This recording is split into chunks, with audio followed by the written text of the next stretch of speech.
전능하사 천지를 만드신 하나님 아버지를 내가 믿사오며 그 외아들 우리 주 예수 그리스도를 믿사오니 이는 성령으로 잉태하사 동정녀 마리아에게 나시고 본디오 빌라도에게 고난을 받으사 십자가에 못 박혀 죽으시고 장사한 지 사흘 만에 죽은 자 가운데서 다시 살아나시사 하늘에 오르사 전능하신 하나님 우편에 앉아 계시다가 저리로서 산 자와 죽은 자를 심판하러 오시리라.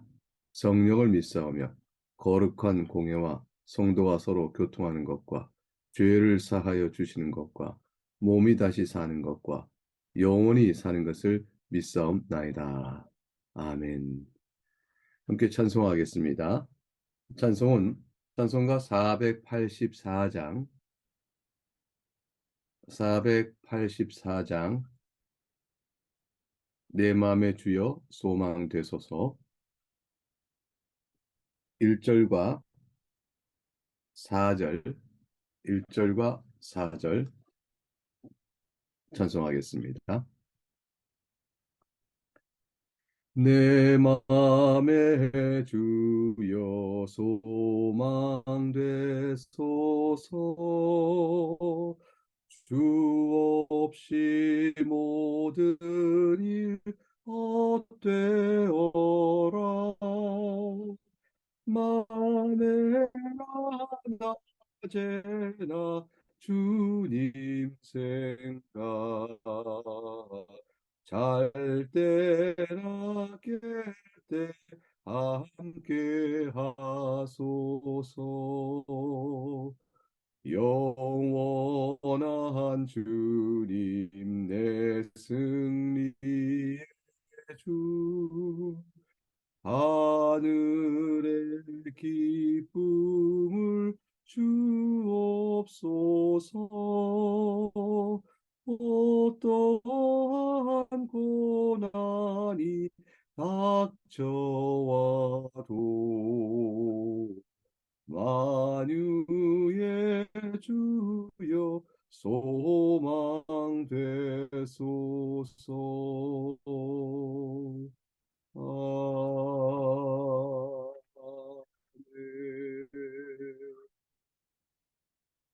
이제 오늘 우리가 살필 하나님의 복된 말씀은 마태복음 24장 1절에서 14절까지 말씀입니다. 마태복음 24장 1절에서 14절까지 말씀을 봉독하겠습니다. 예수께서 성전에서 나와서 가실 때에 제자들이 성전 건물들을 가리켜 보이려고 나아오니 대답하여 이르시되 너희가 이 모든 것을 보지 못하느냐?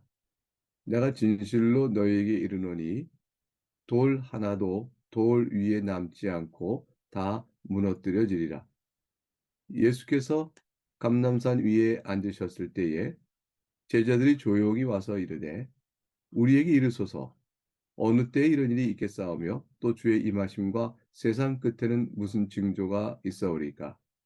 예수께서 대답하여 이르시되 너희가 사람의 미혹을 받지 않도록 주의하라. 많은 사람이 내 이름으로 와서 이르되 나는 그리스도라 하여 많은 사람을 미혹하리라. 난리와 난리 소문을 듣겠으나 너희는 삼가 두려워하지 말라. 이런 일이 있어야 하되 아직 끝은 아니니라. 민족이 민족을 나라가 나라를 대적하여 일어나겠고 곳곳에 기근과 지진이 있으리니 이 모든 것은 재난의 시작이니라. 그때 사람들이 너희를 환란에 넘겨 주겠으며 너희를 죽이리니 너희가 내 이름 때문에 모든 민족에게 미움을 받으리라. 그때 많은 사람이 실족하게 되어 서로 잡아주고 서로 미워하겠으며 거짓 선지자가 많이 일어나 많은 사람을 미혹하겠으며 불법이 성함으로 많은 사람의 사랑이 식어지리라. 그러나 끝까지 견디는 자는 구원을 얻으리라. 이 천국 복음이 모든 민족에게 증언되기 위하여 온 세상에 전파되리니 그제야 끝이 오리라. 하나님의 말씀입니다. 하나님께 감사합니다.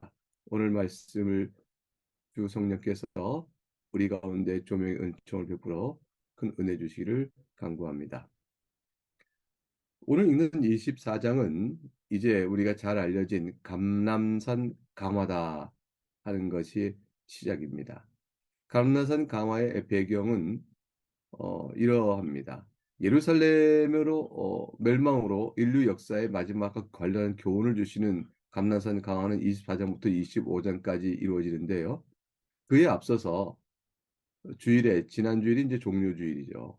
예루살렘에 입성하시고 마태복음 21장 그리고 월요일에 마태복음 21장부터 몇 가지 사건이 있어요. 그 중에 대표적인 것이 성전 청결 사건과 무화과 나무를 저주한 사건을 우리가 봤습니다.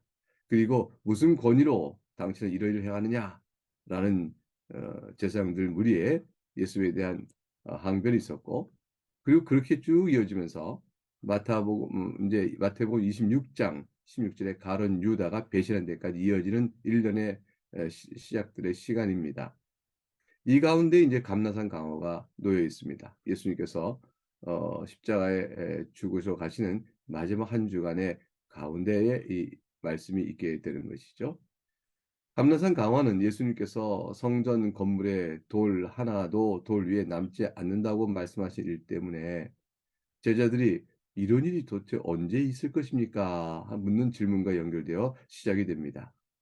예수님께서 이 말씀을 하신 배경은 이러합니다. 예루살렘의 멸망을 예언하시며 탄식하셨죠. 어제 살펴본 내용 중에 마태복음 23장 30절 39절에 너희 집이 황폐하여 버림받으리라 이렇게 되신 말씀의 대목을 우리가 보게 됩니다. 마태복음 21장 성전 청결 사건을 시작하여 마태복음 23장은 성전이 황폐하게 될 것이라는 말씀으로 마치셨어요. 이 모든 것은 이제 성전을 주신 바의 의미가 더 이상 존재하지 않게 됐다. 완전히 상실하게 되어졌다는 뜻합니다. 그러자 제자들은 그때 예수님을 돌이켜 성전을 보게 하였죠. 마가복음 13장 1절에도 나오는 말씀입니다. 예수께서 성전에서 나가실 때에 제자 중 하나가 선생님이여 보소서 이 돌들이 어떠하며 이 건물들이 어떠하니까 이 예수님께서 내가 진실로 너에게 이르노니 돌 하나도 돌 위에 남지 않고 다 무너뜨려지리라 말씀하셨습니다. 무슨 뜻일까요?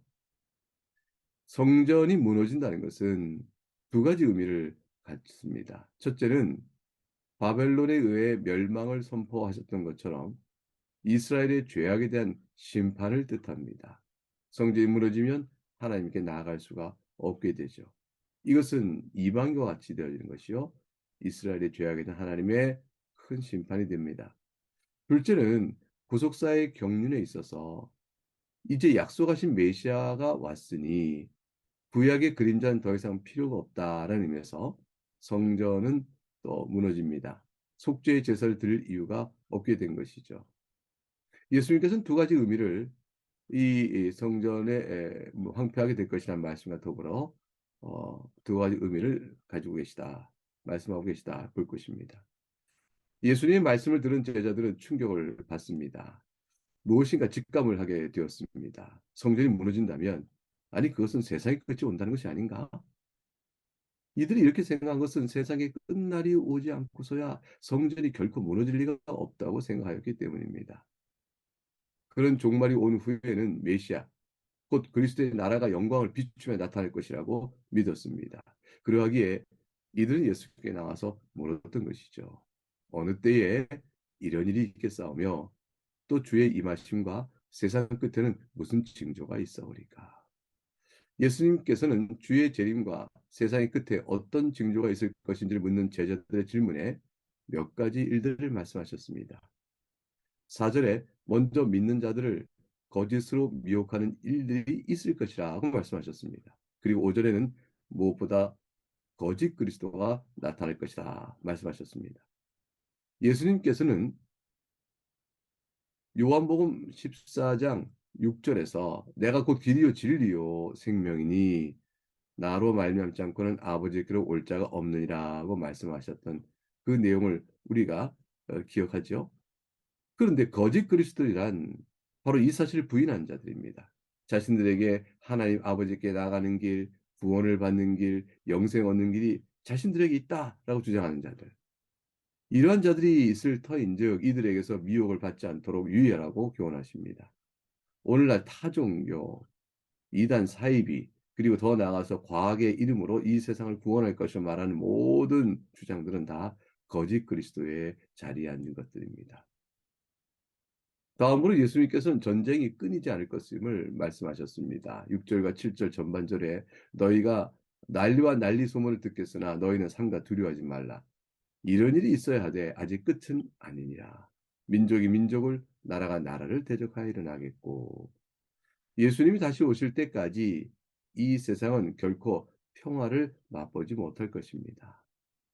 어느 나라가 평화를 맛본다면 그것은 그들만의 평화일 뿐입니다. 다른 나라는 눈물과 고통을 맛볼 것입니다. 탐욕으로 물들어져 있어서 서로 대적하고 싸우는 전쟁을 그치지 못할 것입니다. 이어서 주님께서는 자연재난이 있을 것을 말씀하셨습니다. 7절 하반절에 곳곳에 기근과 지진이 있으리니 주님께서 다시 오시는 그때까지 이 세상은 살기에 결코 안전하지는 않습니다. 자연은 사람에게 더 이상 마음을 놓을 수 있는 안전한 환경을 보장하지 않습니다. 종말이 가까우면 자연재해가 더욱 빈번할 것입니다. 그리고 이 빈번한 자연재해 배경에는 인간의 탐욕이 얼그러져 있을 것입니다. 주님이 다시 오실 때까지, 세상의 끝날이 이를 때까지 이 세상은 영적인 측면에서 계속하는 하나님 나라를 대적하는 양상을 계속 가속해서 보일 것입니다. 9절에 그때 사람들이 너희를 환란에 넘겨주겠으며 너희를 죽이리니 너희가 내 이름 때문에 모든 민족에게 미움을 받으리라. 하나님을 믿는 사람들, 하나님의 이름을 부르며 예배하는 사람들은 핍박을 받습니다. 세상의 나라는 하나님 나라를 대적하기 때문입니다. 왜 그럴까요?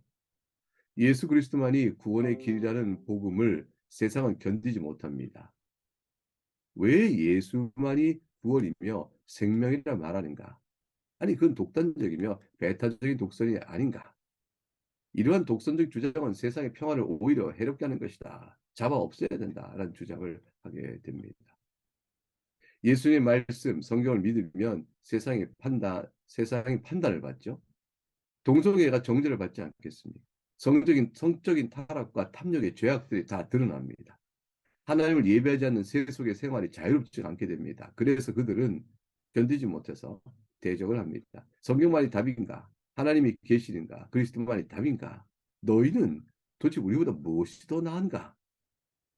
이처럼 세상에 하나님 나라를 박해하면 교회 안에서는 어떤 일이 있을까요? 주님께서 말씀하시기를 종말의 때가 가까이 올 때 교회 안에서 배도와 배신의 일이 나타난다고 말씀하십니다. 이것이 또한 초림과 예수님이 오셨죠. 2000년 전에 초림입니다. 다시 오시죠. 재림입니다. 초림과 재림 사이에 우리가 보는 종말의 징조 가운데 뚜렷이 있는 것입니다. 10절에 보니까 그때 많은 사람이 실족하게 되어 서로 잡아주고 서로 미워하겠으며 여기서 말하는 실족이란 믿음에서 돌이켜 떠나가는 것을 말합니다. 성도인 줄 알았는데 교인들이 하는 자들이 신앙에서 떠나 서로 배신하고 미워하는 일들이 나타나게 됩니다.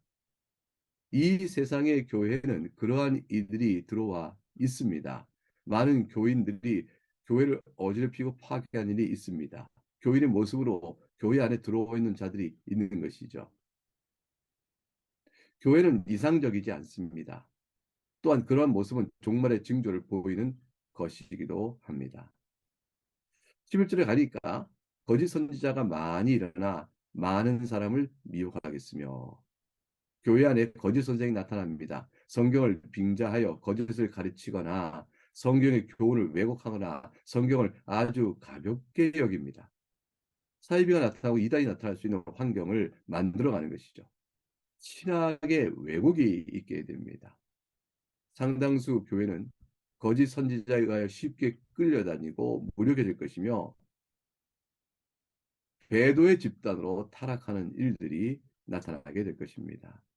그 가운데 택함 받은 자는 건진 받을 것이지만 그렇지 않은 많은 다수는 그러한 실족의 배도의 타락의 길로 끌려가게 될 것입니다. 이렇게 되면 교인들이 방종한 신앙생활, 방종한 생활을 대범하게 하게 됩니다. 불법을 쉽게 저지르게 되어지죠. 12절에 가니까 불법이 성함으로 많은 사람의 사랑이 식어지리라. 이것은 세상이 본래 사랑이 없다는 것을 다 알고 있는 반대 그것만을 말하지 않습니다. 교회가 하나님의 사랑을 모르는 자들이 되고 말았다는 것입니다. 그리스도를 보내신 하나님의 사랑, 죽기까지 사랑하신 그리스도의 은혜, 성령의 열매인 사랑을 그를 받고 감격하고 은혜에 찬송하며 아는 자들이라야 신자라 할 텐데 이것들에 대해서 모르는 자들이 되고 말았습니다. 엉뚱한 것을 가르침 받고 엉뚱한 것을 쫓아가는 자들이 되고 말아서 교회라 하는 신자들의 심령 속에 그리스도의 사랑, 하나님의 은혜가 작동하지 않고 성령을 따라 사는 삶에 힘이 없어진 것입니다.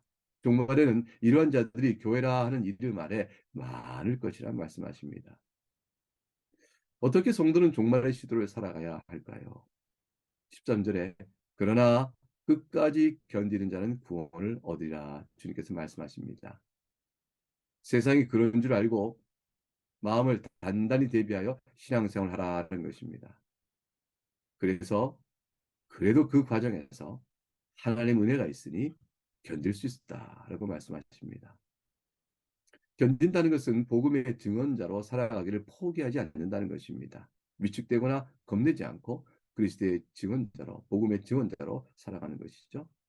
누가복음 21장 17절과 19절에 또 너희가 내 이름으로 말미암아 모든 사람에게 미움을 받을 것이나 너희 머리털 하나도 상하지 아니하리라.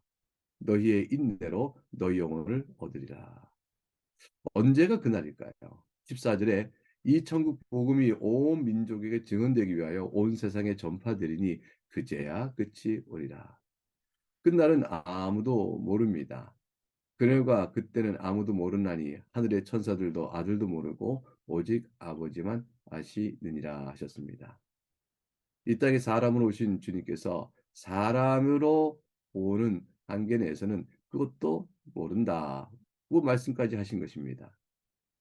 그러나 마지막까지 복음 증거될 것입니다.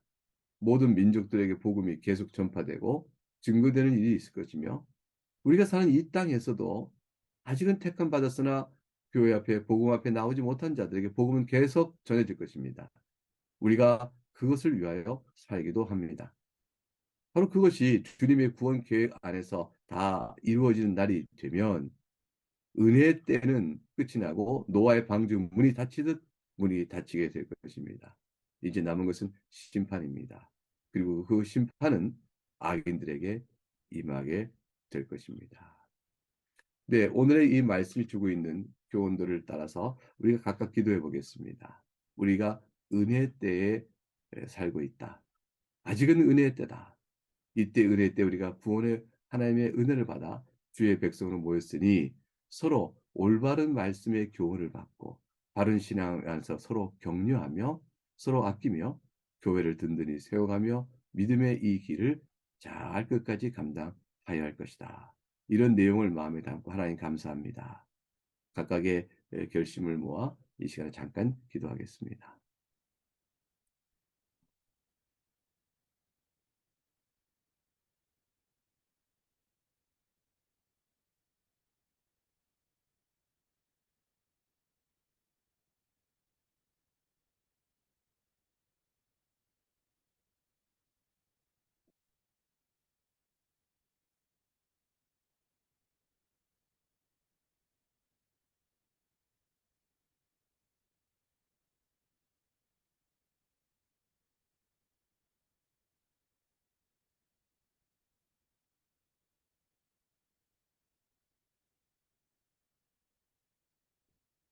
네, 이제 기도를 정리하시고 제가 마무리하겠습니다. 함께 기도를 모으겠습니다. 사랑과 긍휼이 풍성하신 하나님 아버지 감사합니다. 주의 도우심으로 우리가 우리가 주의 믿음의 길을 잘 걸으며 하나님 아버지의 은혜와 우리 주 예수 그리스도의 사랑과 성령 하나님의 인도하심에 대한 거룩한 삶을 향한 길을 걸어가게 됩니다. 죄인된 우리를 용서하신 주님의 사랑을 감사합니다. 주님 다시 오실 그날이 될 때 교회가 어떤 모습에 있을 것인가? 오늘 또 환경은 어떨 것인가? 성경의 말씀 주께서 가르친 대로 살펴보면서 우리에게 결론에 이르기는 오직 올바른 성경의 말씀에 따라 바른 신학 위에 서서 주의 진리의 말씀을 잘 배우고 그로 인하여 하나님의 사랑을 알고 그리스도의 은혜를 알고 성령의 아름다운 사랑의 열매를 맺어가며 이 귀하고 아름다운 교회 공동체 안에 서로 격려하고 의지하고 사랑하는 가운데 한 믿음의 생활을 살아가는 것이 마지막 때 주 다시 오실 날을 바라보며 우리가 걸어가는 것이다 하는 사실을 깨닫게 됩니다. 이 고백이 각각에게 귀한 것으로 귀한 교우들에게 적용되도록 이끌어 주시옵소서. 특별히 또 중환자실에서 어려운 가운데 있는 김정아 교우의 친정 아버지 그리고 차상도 집사님 어머니 큰 교통사고로 큰 애를 씀이 있는데 하나님 특별히 기억하여 주시고 함께해 주시옵소서. 감사를 주께 올렸고 예수님 이름으로 기도합니다. 아멘. 이제 다 같이 주님 가르친 기도를 주께 함께 올리며 마치겠습니다. 하늘에 계신 우리 아버지 이름이 거룩히 여김을 받으시오며 나라가 임하시오며 뜻이 하늘에서 이루어진 것 같이 땅에서 이루어지이다. 오늘 우리에게 일용할 양식을 주시옵고 우리가 우리에게 죄 지은 자를 사하여 준 것 같이 우리의 죄를 사하여 주시옵고 우리를 시험에 들게 하지 마시옵고 다만 악에서 구하시옵소서. 나라와 권세와 영광이 아버지께 영원히 있사옵나이다. 아멘.